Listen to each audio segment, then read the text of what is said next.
Bismillahirrahmanirrahim. Your Excellence, Au nom de Dieu, le clément et le miséricordieux, Excellence Antonio Guterres, le secrétaire général, Excellences, Mesdames et Messieurs les chefs d'État et de gouvernement, Mesdames et Messieurs, c'est un insigne honneur de prendre la parole devant la 80e Assemblée générale de l'ONU, alors que notre planète en est à un moment charnière. L'ONU a été fondée sur les principes de la promotion de la paix, de la sécurité et du développement et des progrès de par le monde à la suite des dévastations de la Deuxième Guerre mondiale. L'Organisation des Nations Unies incarne notre aspiration commune en faveur de la gouvernance mondiale ancrée dans le droit international, l'équité, l'égalité. Cela fait 80 ans qu'a eu lieu la première Assemblée générale et cela fait bien longtemps que nous devrions être meilleurs ensemble. Nous ne devrons pas essayer de justifier pourquoi nous pouvons mieux nous en sortir aujourd'hui. De par le monde, la population, l'humanité dans son ensemble se heurte à des obstacles et des menaces existentielles qui peuvent être réglés par le dialogue, la coopération, l'unité. Mais au lieu d'essayer de renforcer les partenariats existants et à venir et d'accroître la solidarité sociale, pour y parvenir, notre monde est accablé par la concurrence délétère et l'incertitude croissante en matière de gouvernance. Si auparavant, on se demandait ce qui était juste en vertu du droit international. Aujourd'hui, l'on constate une montée en puissance de la loi du plus fort pour régler des différends. Il s'agit là d'une voie bien périlleuse qui met en péril l'ordre international fondé sur des règles acquis de haute lutte dont nous sommes tous convenus en tant qu'États membres de l'ONU. Excellences, Mesdames et Messieurs, si nous devrions nous concentrer stratégiquement sur la réalisation des objectifs de développement durable et le fait de ne laisser personne pour compte d'ici à 2030, le nombre d'États en état de fragilité et de population vivant dans la pauvreté croît de par le monde. Plus de 30 États membres de l'ONU aujourd'hui, dont mon pays, la Somalie, sont catégorisés de pays en état de fragilité ou touchés par des conflits en raison de conflits de fragilité institutionnelle et sociale. À cela s'ajoutent les vulnérabilités des changements climatiques et alors les statistiques sont très inquiétantes. L'urbanisation progresse plus rapidement que jamais dans l'histoire humaine en raison des conflits, des changements climatiques, d'un manque de perspectives économiques pour les communautés rurales. De surcroît, l'insécurité alimentaire demeure un défi de taille qui touche des milliards de personnes. Selon le programme alimentaire mondial, 319 millions de personnes connaissent la faim aiguë dans 67 pays aujourd'hui. Toutes ces statistiques bien sordides doivent nous amener à réfléchir. Si nous, le concert de nations, souhaitons véritablement progresser et garantir la prospérité pour tous, tel que cela est prévu dans les objectifs de développement durable, nous devons décupler nos efforts afin de consolider le multilatéralisme, la solidarité, l'action collective pour tous les peuples et pour la planète. Excellences, Mesdames et Messieurs, la Somalie, en tant que membre non permanent du Conseil de sécurité, s'attache sans relâche à promouvoir les idéaux et les valeurs de paix, de stabilité et d'opportunités pour tous de par le monde. Nous travaillons activement avec tous les membres du Conseil de sécurité et les autres membres de l'ONU afin de trouver des solutions en faveur de la paix au Moyen-Orient, en Afrique et en Europe. La Somalie demeure vivement préoccupée par les souffrances persistantes du peuple palestinien, les violences actuelles, les déplacements, les privations dans les territoires occupés, y compris à Gaza, exigent que nous agissions de toute urgence en suivant notre conscience collective. Nous appelons de nos vœux un cessez-le-feu immédiat et pérenne, un accès humanitaire sans entrave, un engagement renouvelé en faveur de la solution des deux États, seul moyen viable de faire advenir une paix juste et durable au Moyen-Orient. Excellences, Mesdames et Messieurs,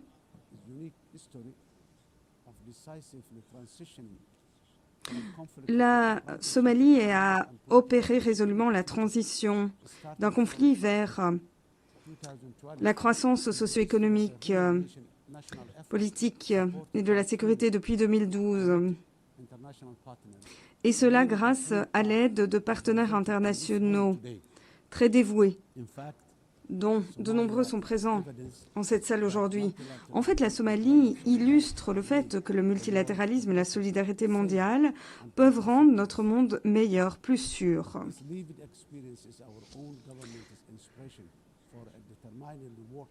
Cette expérience encourage notre gouvernement à œuvrer résolument en faveur d'un monde plus juste, plus pacifique,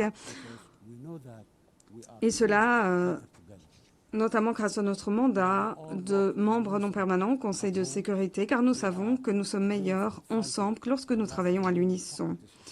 Dans notre pays, nous sommes toujours en train de combattre les dernières poches de terrorisme international, tout en édifiant une architecture de sécurité nationale robuste et durable. Nous travaillons étroitement avec tous nos partenaires internationaux afin de triompher de l'extrémisme violent, des systèmes financiers illicites qui alimentent le terrorisme de par le monde. Grâce à ces efforts en Somalie, les populations, les citoyens du monde sont aujourd'hui davantage en sécurité. Bien sûr, si nous sommes très reconnaissants pour toute l'assistance internationale dans la lutte contre le terrorisme, je tiens à saluer l'engagement sans faille et la bravoure des forces de sécurité somaliennes et des forces de défense locales pour leur sacrifice, leur résilience et leur succès remportés contre les Shabab et l'État islamique, les organisations terroristes les plus dangereuses au monde aujourd'hui. Tous ces efforts perdureront jusqu'à ce que nous obtenions la victoire totale, l'harmonie dans notre pays, dans notre région, sur notre continent et dans le monde. Nous ne devons jamais céder face aux terroristes lâches. Excellences, Mesdames et Messieurs, notre gouvernement a pris la décision historique d'organiser des élections au suffrage universel en Somalie pour la première fois en 57 ans. La Somalie était le premier État démocratique de l'Afrique dans les années 1960 et nous nous targuons de réemprunter cette voie de la gouvernance inclusive.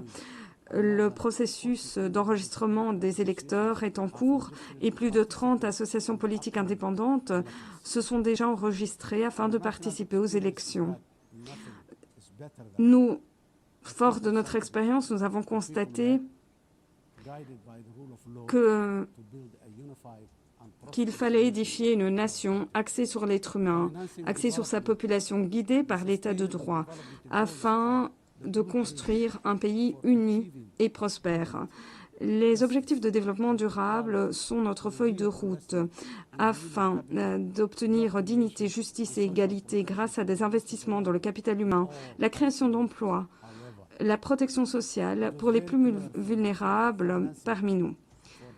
Il est ressorti très clairement lors de la conférence de Séville sur le financement du développement que le fossé entre nos ambitions et la réalité était très profond. En matière de financement aujourd'hui, les pays en développement subissent un triple choc: surendettement, coût élevé de l'emprunt souverain et dépenses face à des chocs récurrents que l'on ne peut pas prévoir dans les budgets annuels. Le modèle économique traditionnel de dépenses prévisibles avec des flux de recettes prévisibles également ne fonctionne plus. Les gouvernements des pays en développement doivent maintenant procéder à des coupes dans les activités de développement, y compris la santé, l'éducation, les infrastructures de base. Et cela, étant donné l'aide au développement qui se tarit de la part des pays développés, cela n'est pas tenable.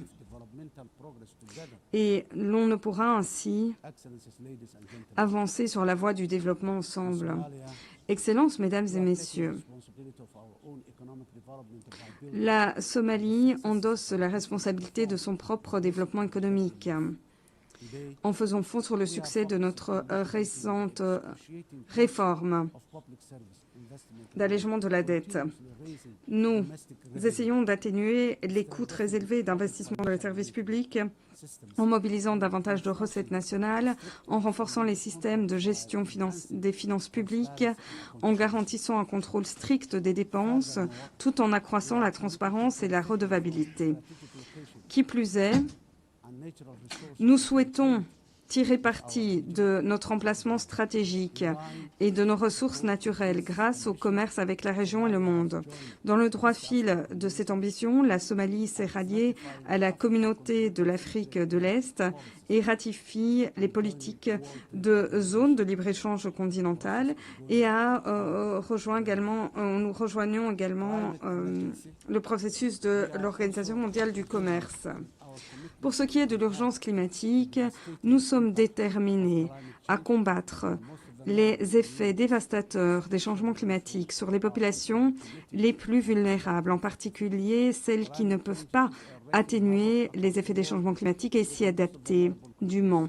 Les changements climatiques font des ravages aux quatre coins du monde et les pays les plus fragiles subissent des chocs socio-économiques, météorologiques à répétition. Cela porte un rude coup à nos économies, détruit nos moyens de subsistance, détourne les ressources publiques déjà limitées afin de nous adapter au changement climatique, au lieu d'investir dans l'éducation et la santé. Les incidences des changements climatiques poussent les gouvernements des pays en développement, dont le mien, à faire des compromis financiers très douloureux qui entravent nos aspirations à investir dans la résilience et le développement. Quelques 10% des budgets des pays en développement sont ainsi détournés pour faire face au changement climatique. Ce fléau doit être contré de toute urgence et à cet égard, les pays industrialisés, développés, doivent honorer leurs obligations financières face à la crise climatique qu'ils continuent d'exacerber. Excellences, Mesdames et Messieurs, le peuple résilient somalien connaît la crise climatique au quotidien. Pour nous, les changements climatiques ne sont pas un concept abstrait, mais bien une réalité épouvantable de vie détruite et bouleversée. La Somalie n'émet quasiment aucune émission de par le monde, mais pourtant, nous sommes frappés de plein fouet. Sécheresse, inondations, élévation du niveau de mer mettent à mal les moyens de subsistance, déplacent des familles, menaçant les progrès accomplis vers la paix et le développement. En tant que gouvernement, nous comprenons bien que lutter contre les effets délétères des changements climatiques constitue un bien public mondial qui requiert des partenariats robustes et un partage du fardeau.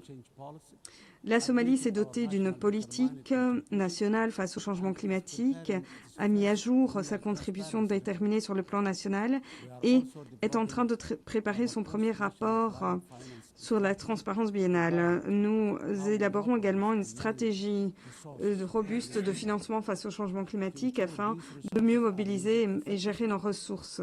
Afin que ces ressources soient utilisées à bon escient, nous avons créé le Fonds national pour le climat, une institution chargée de réorienter les financements face au changement climatique de façon transparente vers nos populations. Ainsi, nous pouvons remettre en état des terres dégradées, renforcer la sécurité hydrique, lancer des projets pilotes de solutions fondées sur la nature, protégeant les peuples et les écosystèmes. En dépit de toutes ces initiatives, les fonds face au changement climatique tardent à nous parvenir. Nous renforçons donc nos capacités de mobilisation de recettes nationales et le financement des risques des catastrophes, et nous appelons à une aide financière accessible, abordable, prévisible des institutions financières internationales et des marchés de capitaux. Les pays en première ligne, tels que la Somalie, ne peuvent faire cavaler seuls face à cette crise. Alors que l'architecture financière mondiale n'est pas adaptée à notre époque marquée par de multiples écueils. Excellences, Mesdames et Messieurs, en conclusion, le 80e anniversaire de l'Assemblée générale est la meilleure occasion qui nous est offerte de dresser le bilan de nos réalisations mondiales, ainsi que de nos engagements en faveur du développement durable. Nous sommes passés des objectifs du millénaire pour le développement aux objectifs de développement durable. Mais alors que l'heure tourne, que nous acheminons très rapidement vers 2030, je me demande quels seront les prochains acronymes de nos aspirations de développement mondial. Pour nous, meilleur ensemble, cela signifie des responsabilités communes, une appropriation commune, un partage du fardeau pour réaliser les objectifs de développement durable grâce à des investissements dans un avenir plus résilient et plus équitable pour tous. Je vous remercie.